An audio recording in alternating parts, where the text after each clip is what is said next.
Hello बच्चों, मेरा नाम है विनीत कुमार शर्मा और आज हम पढ़ने वाले हैं calculation of amount of subscription कि सब्सक्रिप्शन की अमाउंट को कैसे कैलकुलेट करते हैं। देखो, हमारा चैप्टर चल रहा है नॉट फॉर प्रॉफिट ऑर्गेनाइजेशन और नॉट फॉर प्रॉफिट ऑर्गेनाइजेशन में मैंने एक टॉपिक पढ़ा था जिसका नाम था इनकम एंड एक्सपेंडिचर अकाउंट। बहुत ध्यान से सुनना मेरी बातों को। Income and expenditure account, income and expenditure account बहुत इंपॉर्टेंट टॉपिक है इस चैप्टर के लिए और बोर्ड में वेटेज भी रखता है अपनी अच्छी खासी। इनकम एंड एक्सपेंडिचर अकाउंट के अंदर सब्सक्रिप्शन की कैलकुलेशन होती है। क्या होती है? सब्सक्रिप्शन की कैलकुलेशन होती है, जबकि इनकम एंड एक्सपेंडिचर अकाउंट कहता है, ध्यान से सुनना मेरी बात को, इनकम एंड एक्सपेंडिचर अकाउंट के अंदर सब्सक्रिप्शन की कैलकुलेशन होती है, but income and expenditure account कहता है कि मैं सिर्फ और सिर्फ करंट ईयर के डाटा को इनकम एंड एक्सपेंडिचर अकाउंट के अंदर रिकॉर्ड करूंगा। क्या कहता है कि मैं सिर्फ और सिर्फ करंट ईयर के डाटा को इनकम एंड एक्सपेंडिचर अकाउंट के अंदर रिकॉर्ड करूंगा, ना तो प्रीवियस ईयर का कोई डाटा लूंगा, ना तो नेक्स्ट ईयर का कोई डाटा लूंगा, सिर्फ करंट ईयर का डाटा मैं इनकम एंड एक्सपेंडिचर अकाउंट के अंदर कैलकुलेट करूंगा। अब मेरी बात को बहुत ध्यान से समझते रहना। दो तरीके की चीजें होती हैं, एक होती है आउटस्टैंडिंग और एक होती है प्रीपेड। एक होती है आउटस्टैंडिंग, एक होती है प्रीपेड। जो सब्सक्रिप्शन के अंदर सबसे ज्यादा पूछा जाता है, सब्सक्रिप्शन जिससे रिलेट करता है, वो दो ही चीजें हैं, एक होती है आउटस्टैंडिंग और एक होती है प्रीपेड। अब आउटस्टैंडिंग क्या है और प्रीपेड क्या है? आउटस्टैंडिंग का मतलब है नहीं मिला, मतलब जो पैसा, जो सब्सक्रिप्शन मुझे नहीं मिला वो आउटस्टैंडिंग है। दूसरा प्रीपेड, इसका मतलब क्या है? Received in advance. इसका मतलब क्या है? Received in advance. जो पैसा मुझे एडवांस में मिल गया, जो पैसा मुझे एडवांस में मिल गया वो प्रीपेड है। अब बहुत ध्यान से समझना, आउटस्टैंडिंग का मतलब ऐसा सब्सक्रिप्शन जो मुझे नहीं मिला, प्रीपेड का मतलब ऐसा सब्सक्रिप्शन जो मुझे पहले ही मिल गया। अब समझना ध्यान से, बहुत ध्यान से समझना। फॉर एग्जांपल 3 ईयर गिवन है, 3 ईयर गिवन है, एक 2019, एक 2020 और एक 2021। अब मैं कौन से ईयर में हूं? मैं इस वाले करंट ईयर से बिलोंग कर रहा हूं, 2020 वाले करंट ईयर से बिलोंग कर रहा हूं। कहां से बिलोंग कर रहा हूं? 2020 वाले करंट ईयर से। तो इनकम एंड एक्सपेंडिचर क्या कहता है कि मैं सिर्फ और सिर्फ करंट ईयर का डाटा इसके अंदर रिकॉर्ड करूंगा। तो करंट ईयर कौन सा है मेरा? 2020। तो मैं सिर्फ और सिर्फ 2020 का डाटा रिकॉर्ड करूंगा। इसमें 2019 का अगर कोई डाटा होगा तो मैं उसको भगा दूंगा। इसके अंदर 2021 का कोई डाटा होगा तो मैं उसको भी भगा दूंगा। बहुत सिंपल बात, मेरी बातों को बहुत ध्यान से समझना, बहुत ध्यान से सुनना। देखो, फॉर एग्जांपल 2019 था और 2019 में किसी को 1 लाख रुपए की, 1 लाख रुपीस की सब्सक्रिप्शन देना था, है ना? वो 1 लाख रुपए का सब्सक्रिप्शन 2019 में आना था, मतलब प्रीवियस ईयर में, आना था। अब प्रीवियस ईयर में जब उस सब्सक्रिप्शन की पेमेंट हुई तो 1 लाख रुपीस की जगह 90,000 पेमेंट की गई। कितनी पेमेंट हुई? 90,000। मतलब मिलने थे 1 लाख, मिले 90,000 और यह बोल दिया गया कि बाकी के 10,000 आप क्या करना? बाद में ले लेना। बाकी के 10,000 आप क्या करना? बाद में ले लेना। अब बाद में लेने वाली बात आई तो बाद में ले लेना मतलब नहीं मिले, मतलब 10,000 रुपए नहीं मिले। जब वो 10,000 रुपए नहीं मिले तो वो 10,000 क्या हो गए? आउटस्टैंडिंग हो गए। आउटस्टैंडिंग क्या है? नहीं मिला। जो नहीं मिला वो आउटस्टैंडिंग है। तो वो 10,000 रुपए क्या हो गए? वो 10,000 रुपए हो गए मेरे आउटस्टैंडिंग। अब बाद में ले लेना। फॉर एग्जांपल करंट ईयर में आए तो ये वाले 10,000 रुपए जो 2019 के थे, जो 2019 के 10,000 रुपीज थे, वो 10,000 रुपीज मुझे 2020 में मिले। मगर 2020 में जब वो पैसे मिले तो वो जो आउटस्टैंडिंग थी वो कौन से ईयर की थी? प्रीवियस ईयर की थी, 19 की थी। मगर मिले कब? 20 में। मगर मैं बना रहा हूं इनकम एंड एक्सपेंडिचर अकाउंट, और इनकम एंड एक्सपेंडिचर अकाउंट क्या कहता है? इनकम एंड एक्सपेंडिचर अकाउंट कहता है कि भाई मैं सिर्फ और सिर्फ करंट ईयर का डाटा रिकॉर्ड करूंगा। तो उस टाइम में क्या करूंगा? अगर आउटस्टैंडिंग प्रीवियस ईयर की गिवन है तो मैं उसको माइनस कर दूंगा। अगर आउटस्टैंडिंग प्रीवियस ईयर की गिवन है तो मैं उसको माइनस कर दूंगा। कहूंगा भाई ये जो 10,000 रुपीज है, ये जो 10,000 रुपीज है, ये पिछले साल के हैं। आप पिछली साल का पिछली बार देखो, अब करंट ईयर पे बात कर रहे हैं। फॉर एग्जाम्पल प्रीवियस ईयर पिछली साल का था।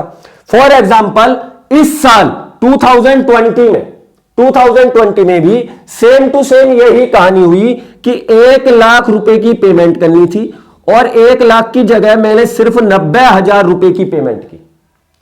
इस साल 2020 में, करंट ईयर में 1,00,000 रुपए की पेमेंट करनी थी और 1,00,000 रुपए की जगह मुझे सिर्फ 90,000 रुपए रिसीव हुए। मतलब 1,00,000 सब्सक्रिप्शन आना था इस साल, 90,000 आया। मुझसे बोला गया कि आप 10,000 रुपए सब्सक्रिप्शन नेक्स्ट ईयर ले लेना। मतलब कब ले लेना? 2020 का 10,000 रुपीज सब्सक्रिप्शन 2021 में ले लेना। समझ में आई दोनों बात? पिछली वाली कहानी क्या थी?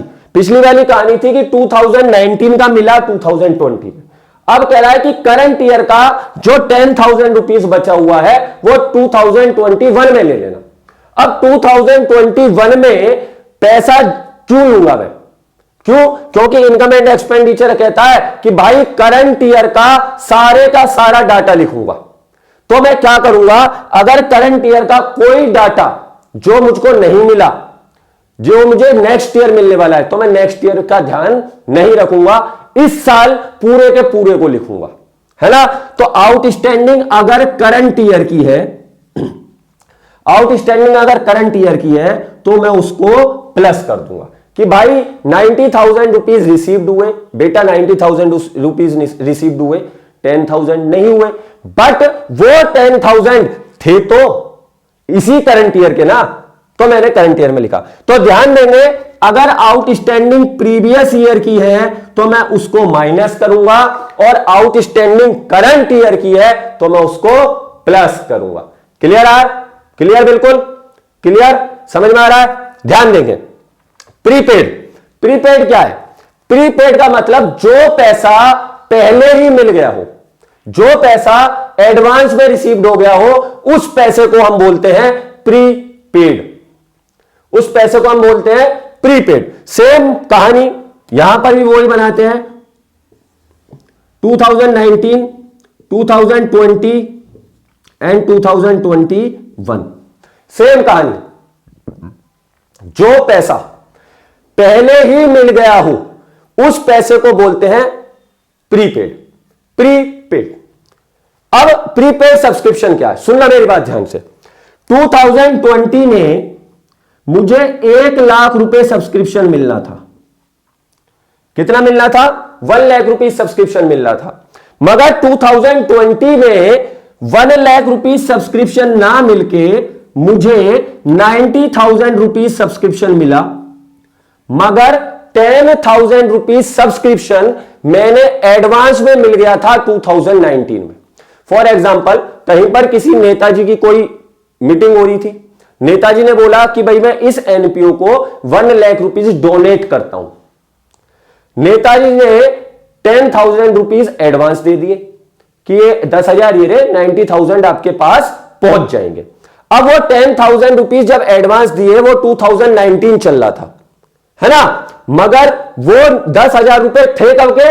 2020 के। तो ध्यान रखेंगे, अगर प्रीपेड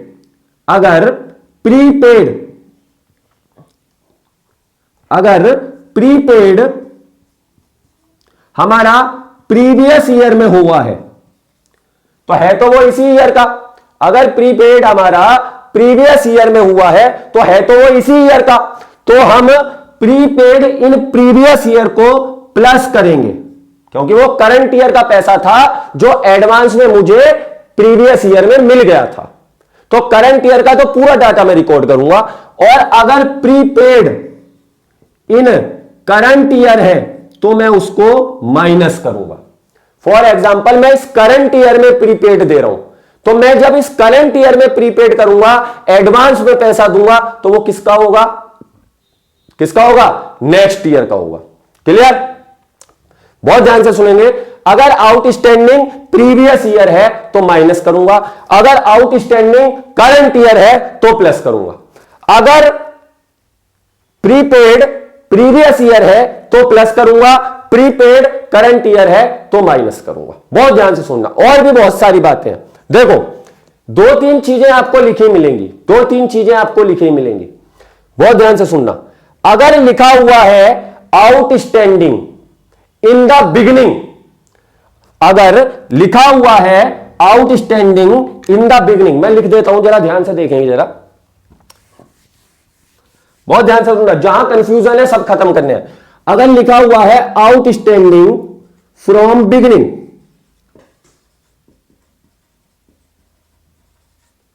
आउटस्टैंडिंग फ्रॉम बिगिनिंग, ऐसा कोई वर्ड लिखा हुआ है तो इसका सीधा सीधा मतलब है कि बिगिनिंग से बात हो रही है, तो यह बात प्रीवियस ईयर की है। अगर लिखा हुआ है आउटस्टैंडिंग फ्रॉम एंड, तो एंड लिखा हुआ है तो एंड का मतलब है कि ये करंट ईयर की बात हो रही है। बहुत ध्यान से सुनना, इन्हीं चीजों में बच्चे कंफ्यूज होते हैं। कंफ्यूजन ही है, अगर बिगिनिंग लिखा हुआ है आउटस्टैंडिंग फ्रॉम बिगिनिंग, तो इस 2020 की बिगिनिंग में कोई आउटस्टैंडिंग है, इसका मतलब पिछली साल का है। इस 2020 की बिगिनिंग स्टार्टिंग मतलब 1 अप्रैल को अगर कुछ पैसा आउटस्टैंडिंग है तो जाहिर सी बात है वो पिछली साल का है ना। तो अगर आउटस्टैंडिंग फ्रॉम बिगिनिंग लिखा हुआ है तो आप उसे मानेंगे प्रीवियस ईयर, अगर आउटस्टैंडिंग फ्रॉम एंड लिखा हुआ है तो आप उसे मानेंगे करंट ईयर। तो आप उसे क्या मानेंगे? करंट ईयर मानेंगे। ऐसा ही प्रीपेड में रखेंगे, अगर बिगिनिंग का है तो प्रीवियस ईयर का है, और अगर एंड का है तो करंट ईयर का है। बहुत सारे नामों से इन चीजों को पूछा जा सकता है। बिगिनिंग पूछा जा सकता है, एंड पूछा जा सकता है, यहां तक कि प्रीवियस ईयर और करंट ईयर और नेक्स्ट ईयर ना बोल के ईयर वाइज बोला हो, 2019 का है, 20 का है, 21 का है।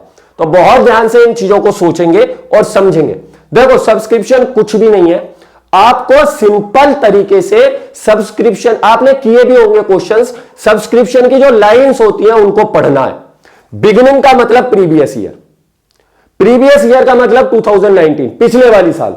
तो ये 3-4 चीजें, स्टार्टिंग भी बोल सकता है, एंडिंग भी बोल सकता है, कुछ भी बोल सकता है। तो बहुत ध्यान से आपको ये समझना है। अगर आउटस्टैंडिंग प्रीवियस ईयर का है, अगर आउटस्टैंडिंग प्रीवियस ईयर का है तो आप उसको क्या करोगे? माइनस करोगे। अगर आउटस्टैंडिंग करंट ईयर का है तो आप उसको क्या करोगे? प्लस करोगे।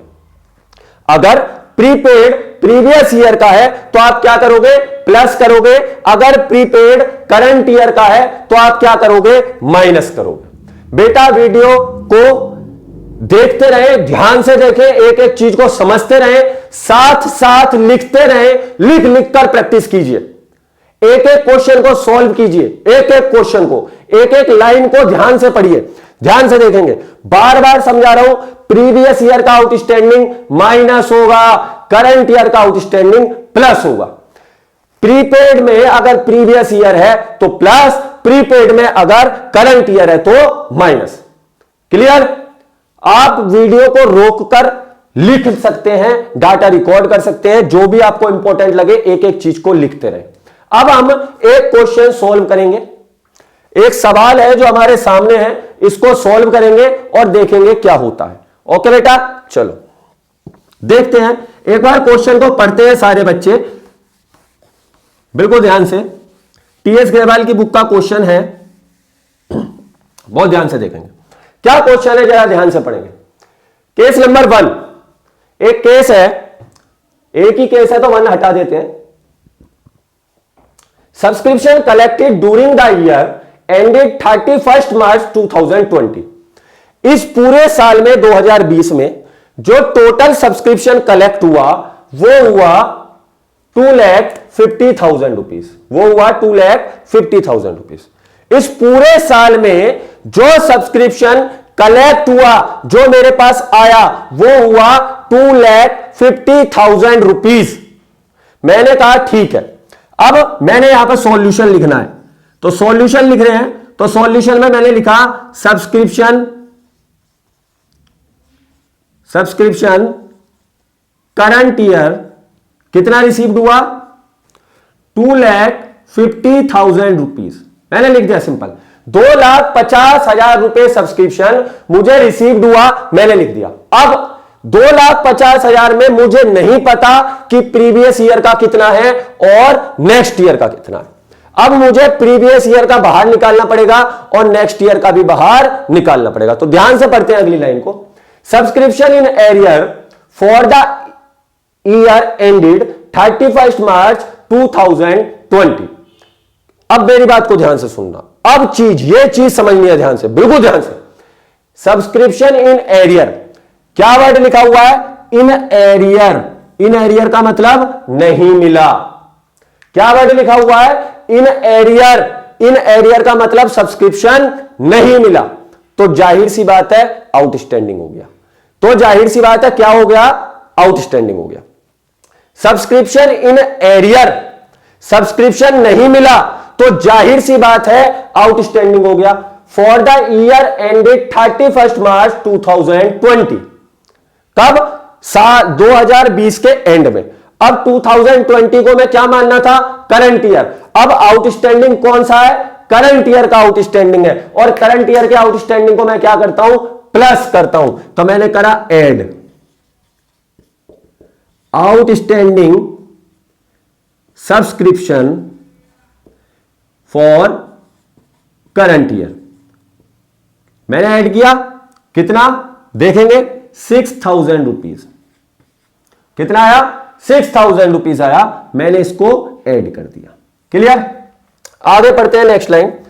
Subscription received in advance for the year ended 31 मार्च 2021। मुझे 2021 का सब्सक्रिप्शन मैंने इस साल क्या कर दिया, पेड कर दिया। वही तो कह रहा है, प्रीपेड इन करंट ईयर। करंट ईयर का प्रीपेड करा है मैंने। अब ध्यान से सुनना, सब्सक्रिप्शन रिसीव्ड हो गया मुझे, कब का, इन एडवांस, पहले मिल गया मुझे, सब्सक्रिप्शन पहले मिल गया फॉर द ईयर एंडेड 31 मार्च 2021। अगले साल का नेक्स्ट ईयर का सब्सक्रिप्शन मुझे पहले मिल गया बेटा। और जब नेक्स्ट ईयर का सब्सक्रिप्शन मुझे पहले मिल गया, मैं कब का लिखूंगा, करंट ईयर का। नेक्स्ट ईयर के सब्सक्रिप्शन से मेरा कोई ताल्लुकात नहीं, कोई मतलब नहीं। तो मैंने क्या किया कि इन 5,000 को मैंने क्या कर दिया, लेस कर दिया, क्योंकि ये नेक्स्ट ईयर का था, करंट ईयर का नहीं था। तो मैंने लिखा प्रीपेड इन, या प्रीपेड फॉर करंट ईयर। इस करंट ईयर में मिला है ना, करंट ईयर के प्रीपेड को मैं क्या करता हूं, माइनस। तो मैंने माइनस किए 5,000 रुपीज और मेरा आंसर आ गया 2,51,000 रुपीज। मतलब ये है मेरा एक्चुअल सब्सक्रिप्शन, ये है मेरा एक्चुअल सब्सक्रिप्शन जो मुझे मिलना चाहिए था। समझ में आया, बहुत ध्यान से सुनना।